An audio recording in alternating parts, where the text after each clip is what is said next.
이 한 시간 또 하나님께서 저와 여러분에게 주시는 말씀은 에베소서 5장 15절로 21절 말씀으로 성령 충만함으로 일하라 13강째 함께 은혜 나누기를 원합니다. 이 세상은 지혜로운 자와 어리석은 자가 있습니다. 어떤 자가 지혜롭고 어떤 자가 어리석은 자냐?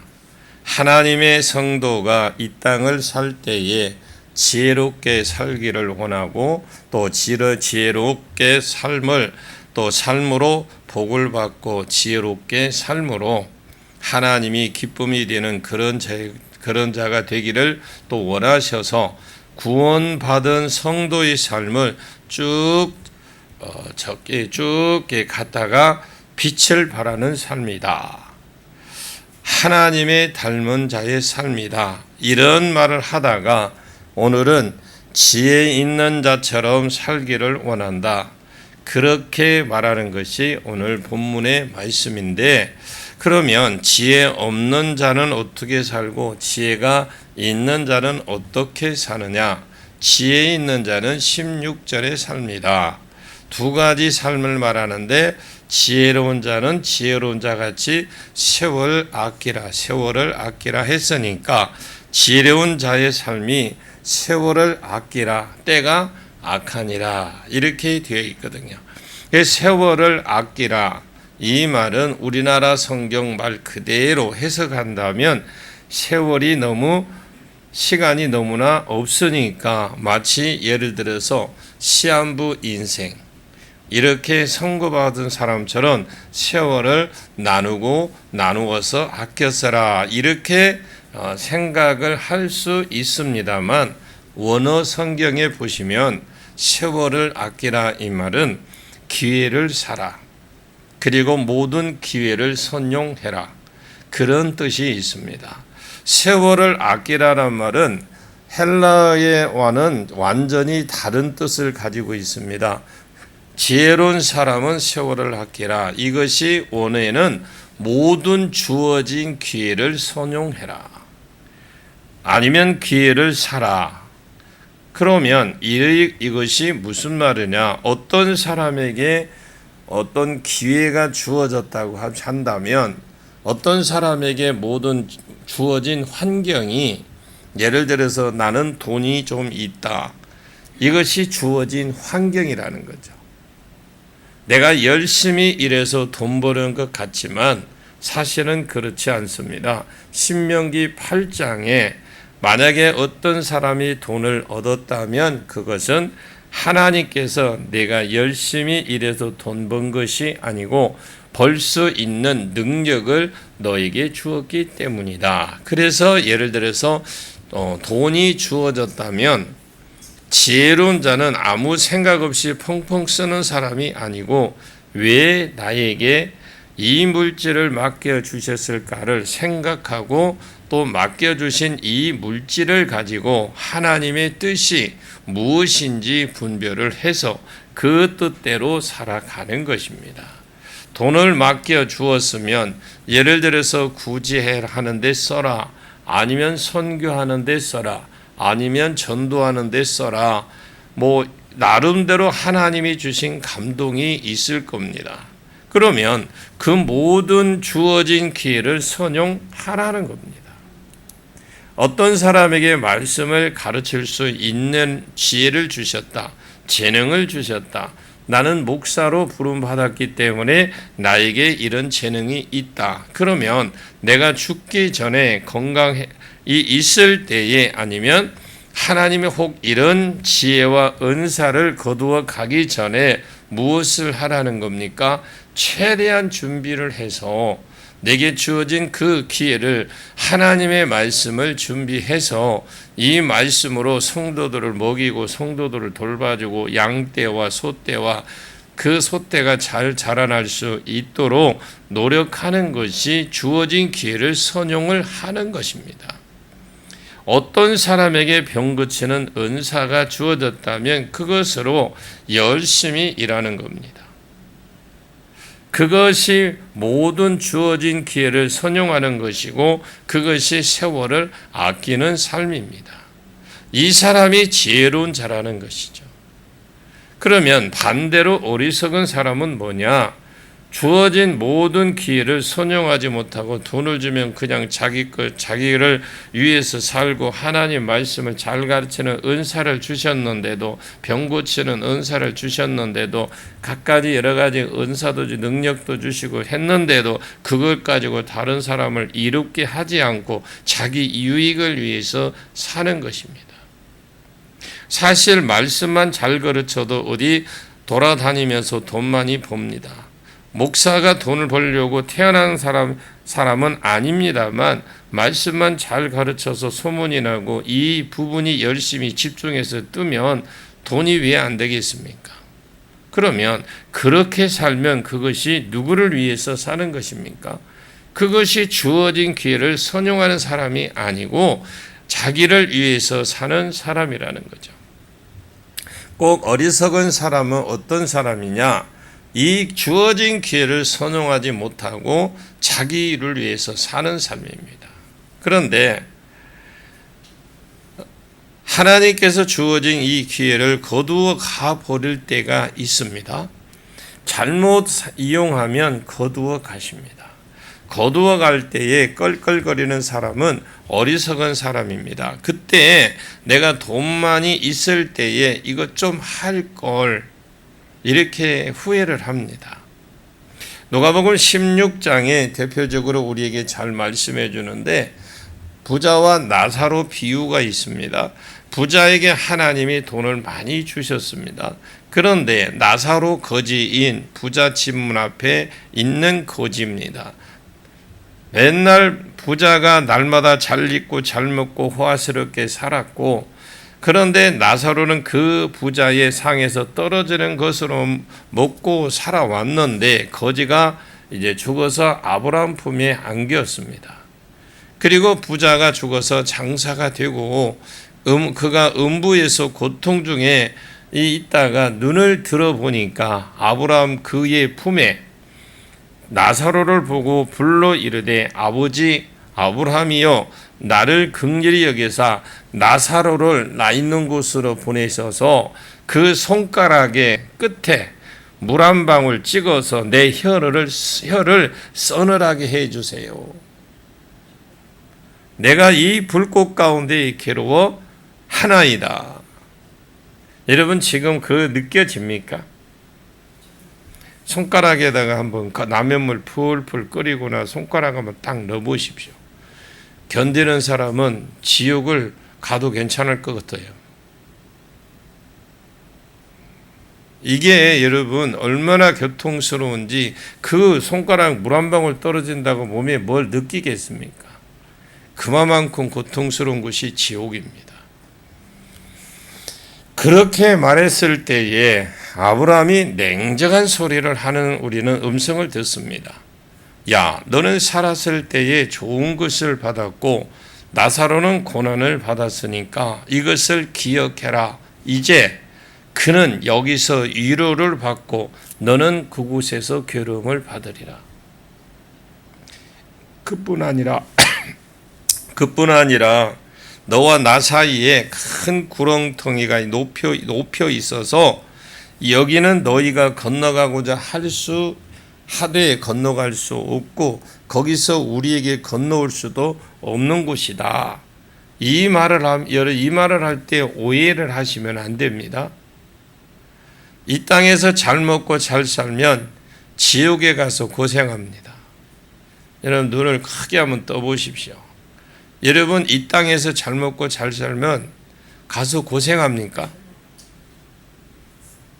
오해하지 마시라고 그랬어요. 그런 것이 아닙니다.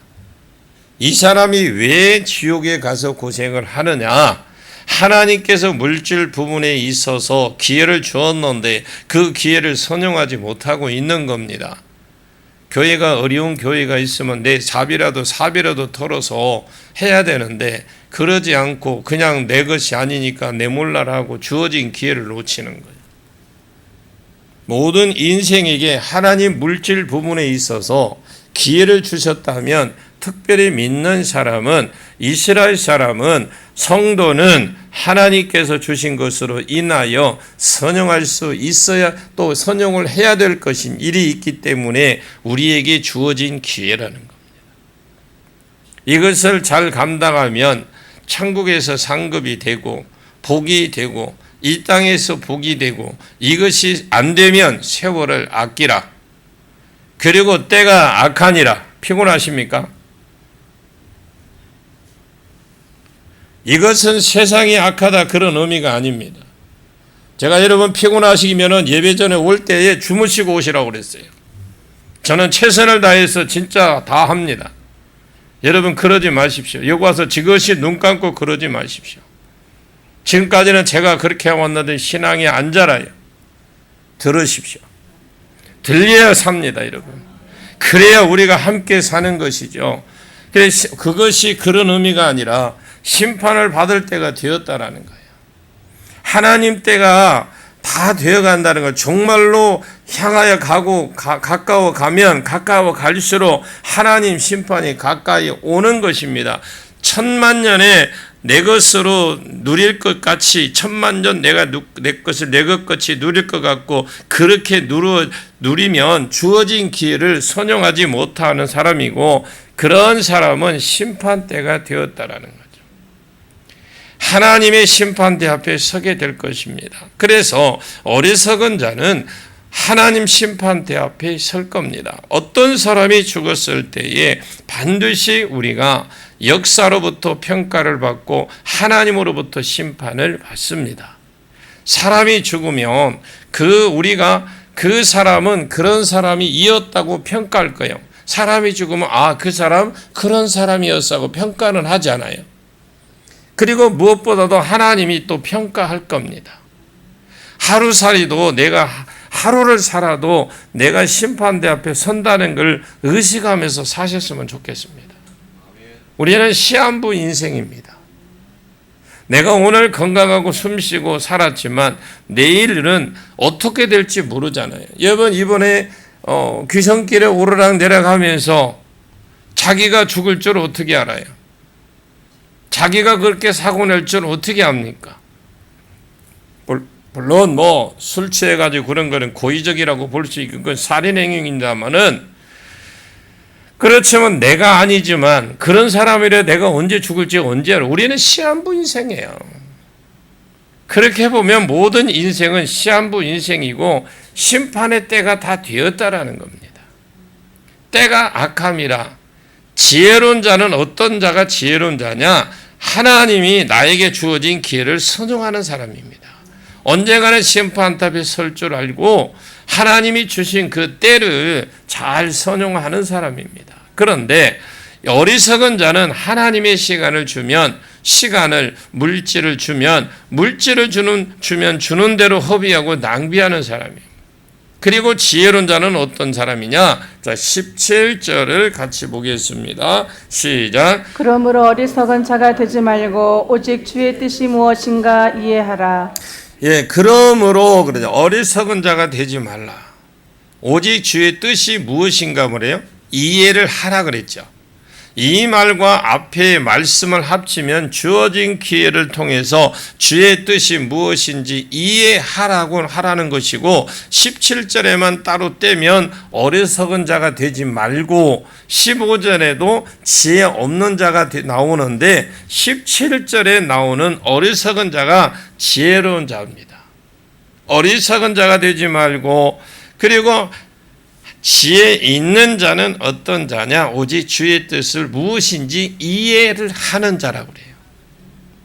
범사에 있어서 하나님의 뜻이 무엇인지 이해를 하고 사는 사람이 세월을 아끼고 사는 자고, 그 사람이 지혜로운 자입니다.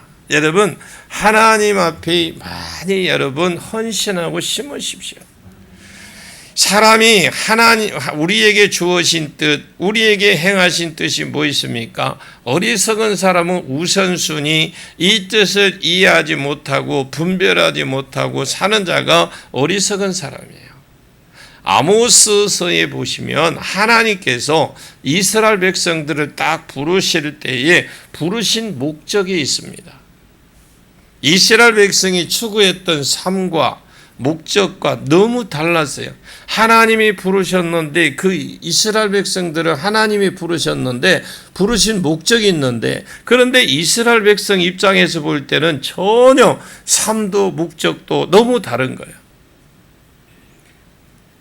하나님이 다 빼앗아 간다 버린 아닌 거예요. 빼앗아 가버린대요. 그것은 주의 뜻이 무엇인지 이해를 하지 못하기 때문에 그렇습니다. 나를 향하신 주의 뜻이 있는데 그것이 무엇인지 이해하지 못하고 자기 뜻대로 살아가니까 이것이 하나님의 뜻과 맞을 턱이 없어요.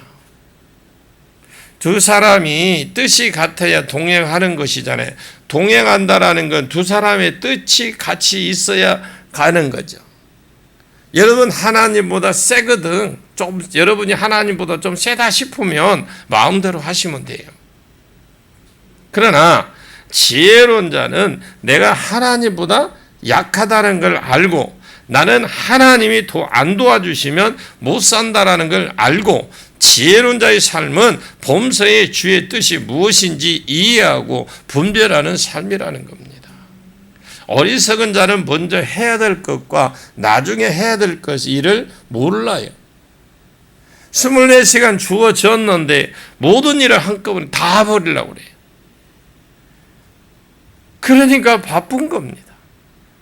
먼저 해야 될 일은 못하는 겁니다. 먼저 해야 될 일이 무엇인지 아십니까?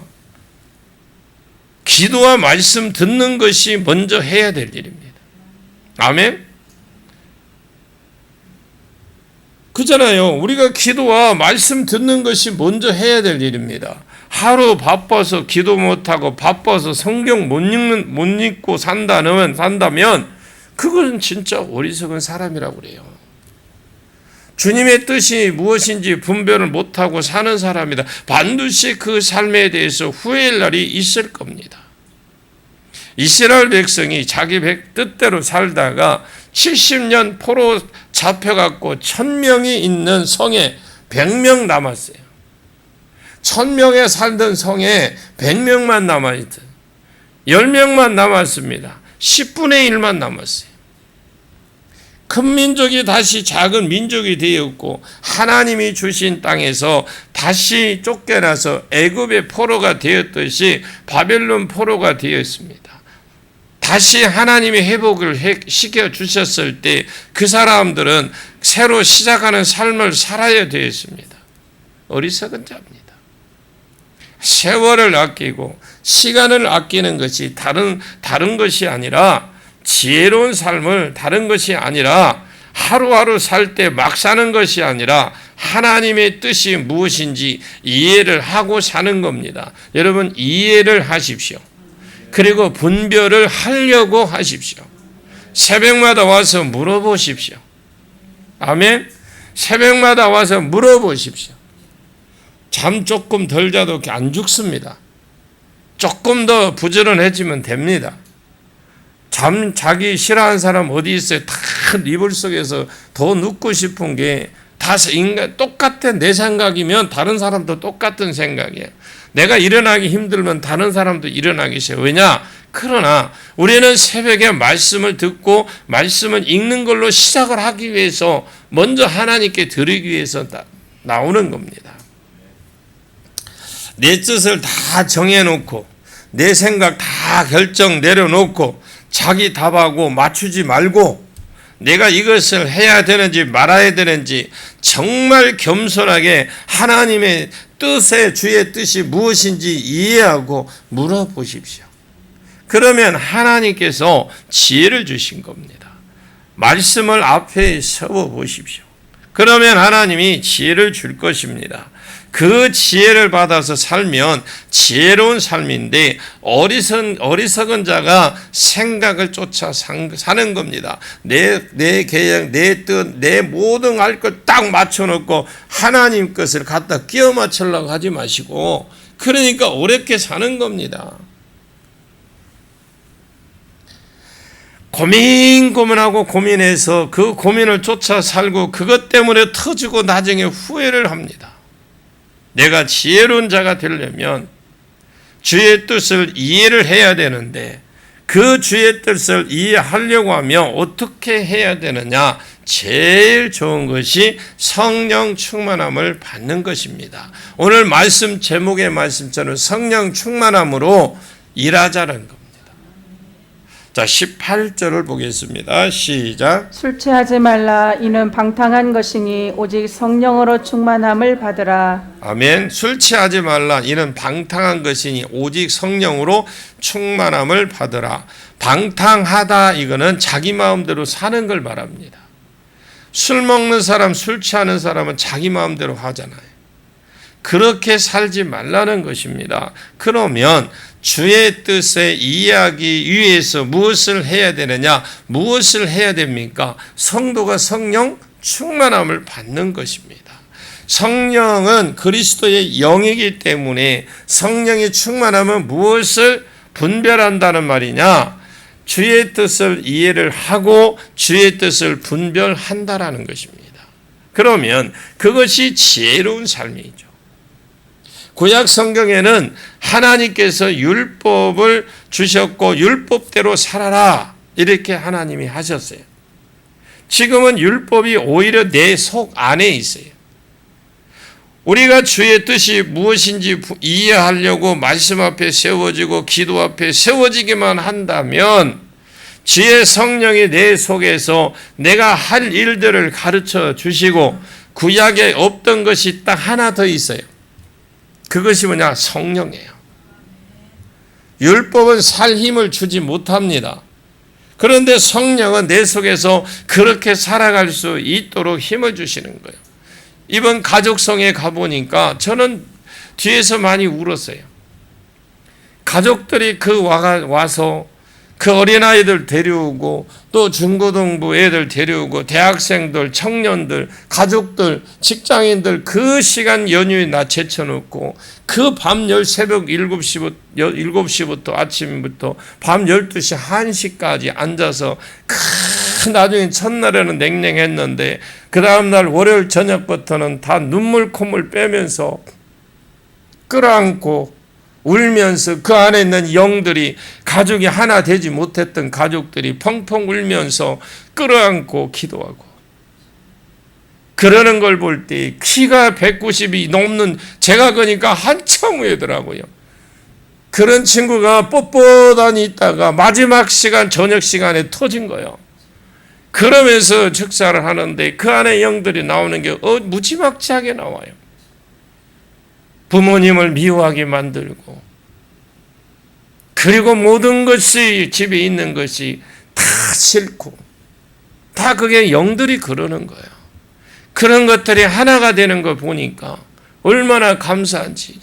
우리 교인들도 가족 데리고 이렇게 왔으면 좋겠다.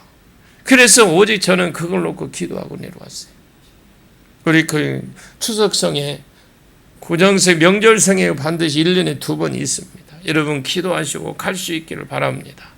정말로 내가 주의 뜻이 무엇인지 분별하기 위해서 성령의 충만을 받으려고 애를 쓰면 그 성령이 나에게 주의 뜻을 가르쳐 주시고 또 살 힘도 준다라는 겁니다.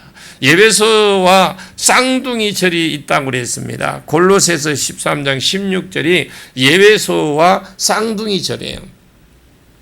그 16절 이하에 보시면 그리스도의 말씀이 너희 속에 풍성히 가하는 모든 지혜로 피차 가르치며 권면하고 시와 찬송과 신령한 노래를 부르며 감사하는 마음으로 하나님을 찬양하고 또 무엇을 하든지 말이나 일이나 다 주 예수 이름으로 하고 그의 이름을 힘입어 아버지께 감사하라. 그러면서 골로새서 3장 18절에 보니까 아내들아, 19절에 남편들아, 20절에 자녀들아, 21절에 아비들아, 22절에 종들아, 그리고 골로새서 4장 1절부터 보니까 또 상전들아, 2절에 보니까 기도에 대해서 나옵니다. 계속해서 예배소서 5장 18절에 21절까지 보면 술 취하지 말라. 이는 방탕한 것이니 오직 성령으로 충만함을 받으라.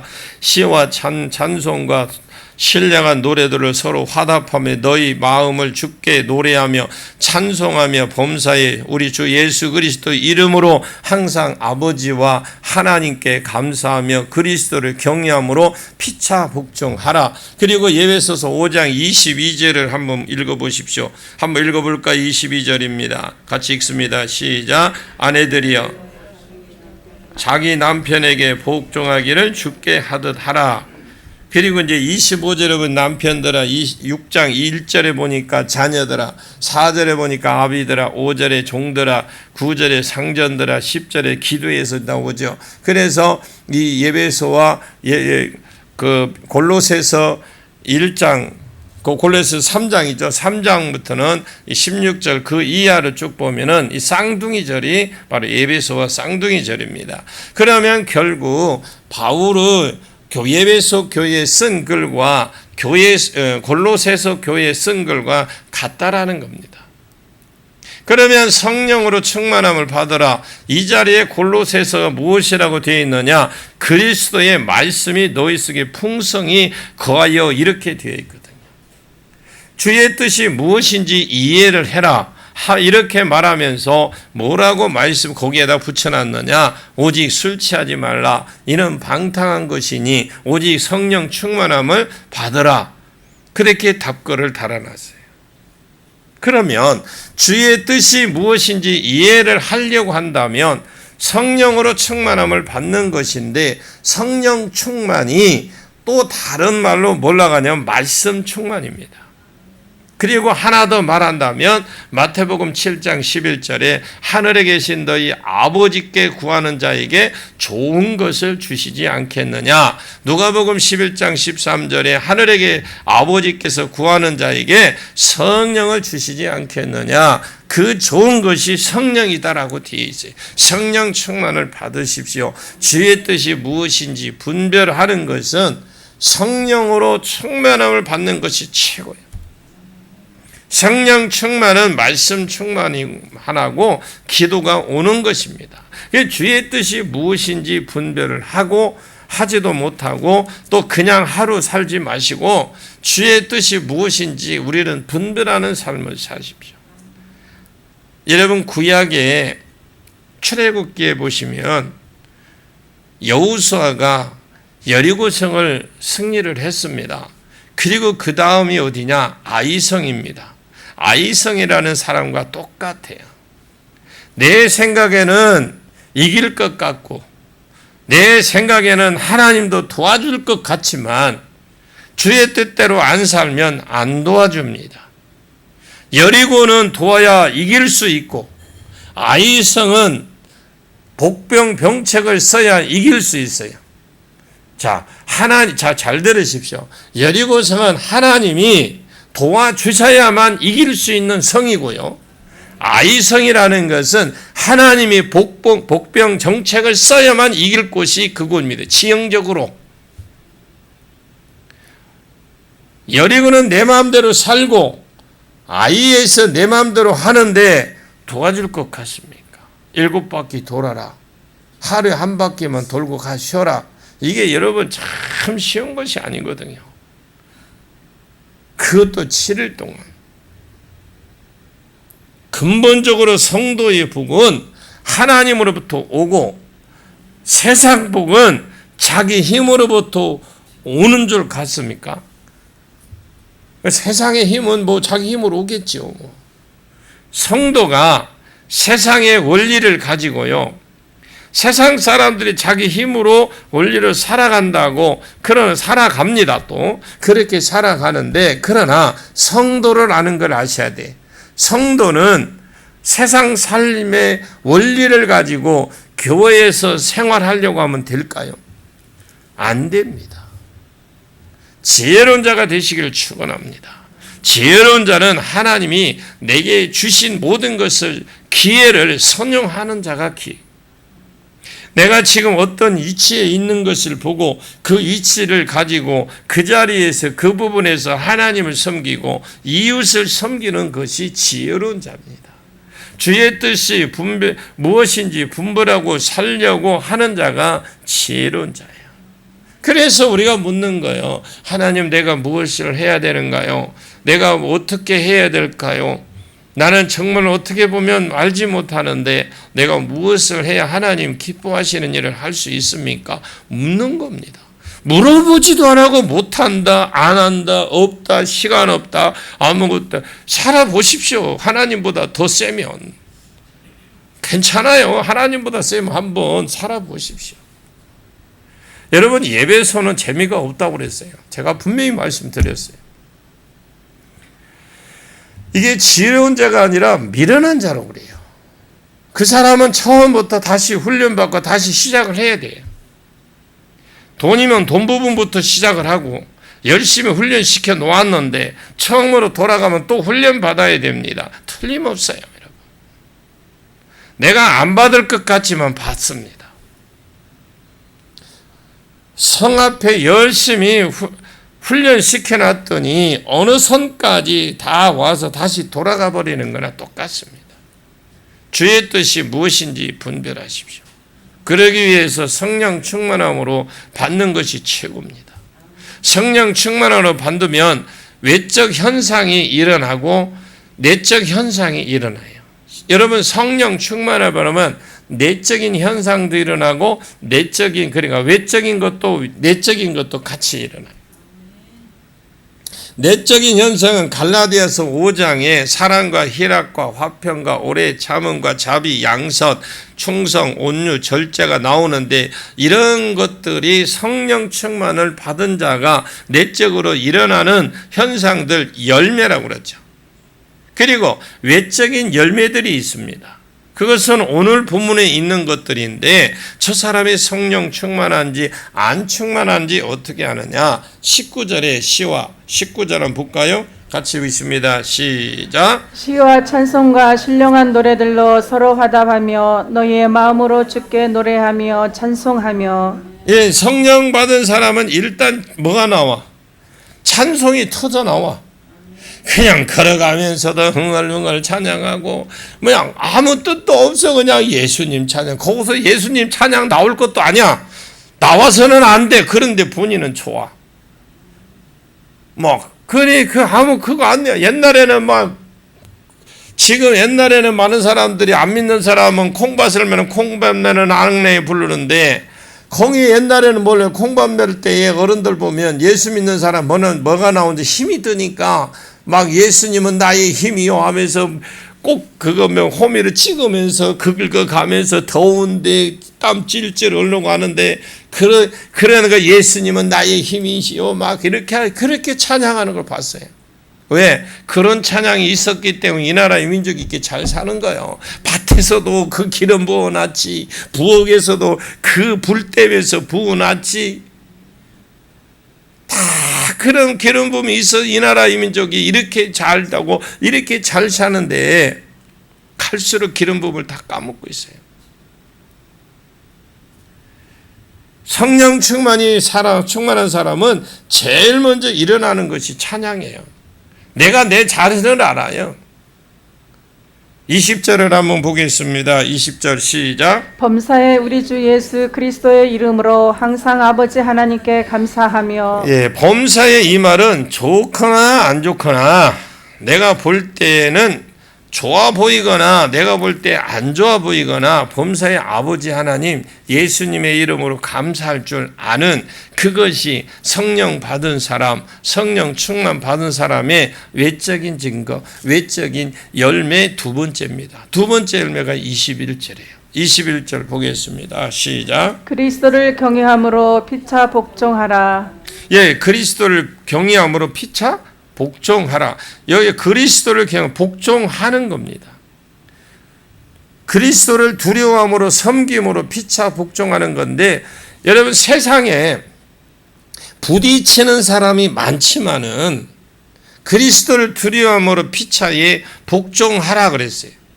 성도에게 하나님의 이름으로 권면을 줄 때에 분별해야 봐야 되겠지만은 하나님의 뜻이다 싶으면 집사라는 말이라도 복종할 줄 알고 아내, 남편의 말이라도 복종할 줄 아는 그런 것이 성령의 열매라는 거예요. 그 사람이 누구냐에 따라서가 아니라 자, 그 복종의 열매가 안 보이면 그 사람은 성령을 받았다고 보기에 좀 곤란한 분이에요. 오늘 성경은 지혜로운 자가 있고, 여러분 내가 똑똑하다 생각하지 마세요. 나는 항상 주님 앞에 부족하다고 생각하십시오. 나는 조금 하나님 앞에 항상 모자란다 생각하십시오. 그래서 바보가 되라가는 말이 있더라고요.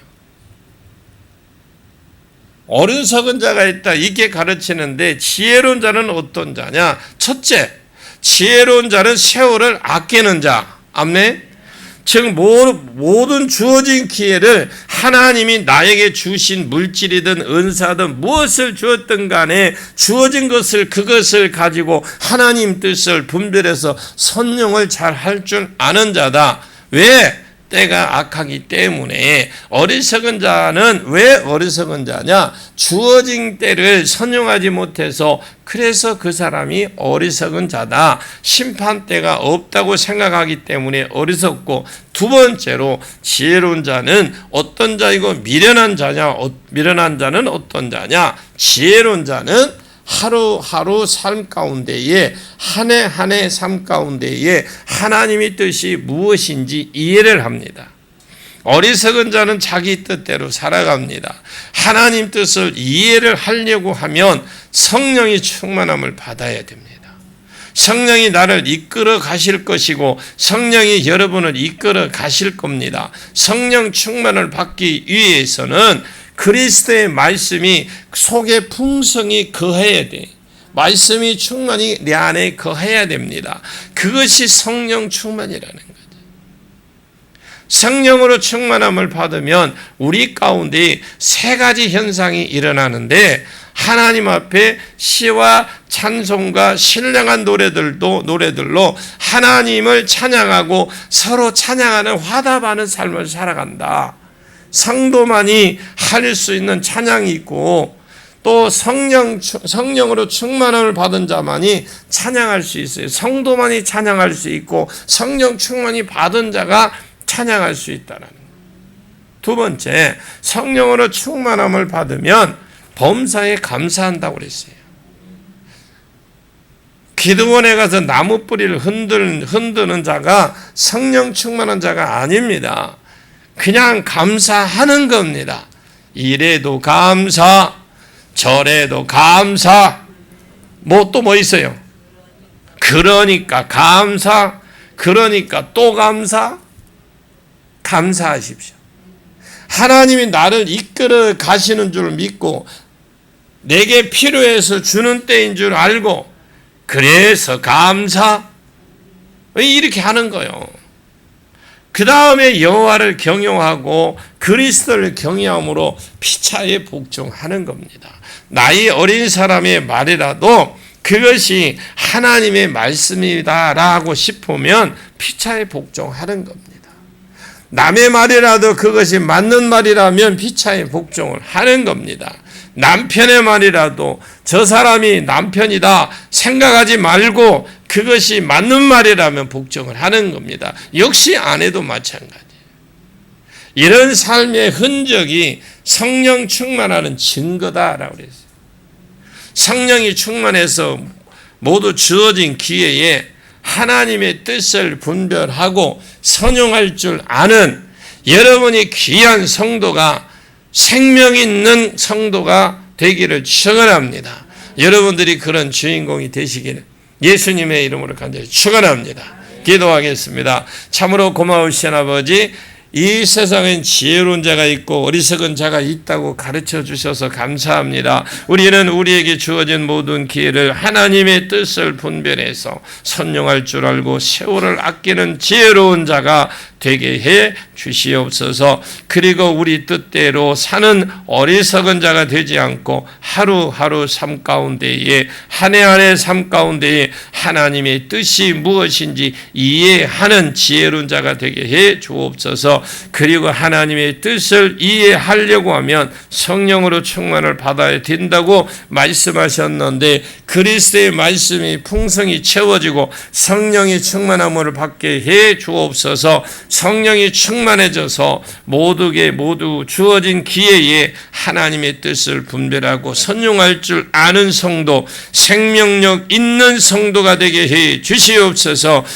하나님의 성도가 이 땅을 살 때에 지혜롭게 해 주시고 살게 해 주시고, 지혜롭게 삶으로 또 지혜롭게 삶으로 복을 받고 지혜롭게 삶으로 하나님의 기쁨이 되는 그런 성도가 되게 해 주시옵소서. 그렇게 우리를 이끌어 가시고 그런 자가 또 되어서 복을 받는 곳으로 인도해 주실 예수님의 이름으로 간절히 기도하옵나이다. 아멘.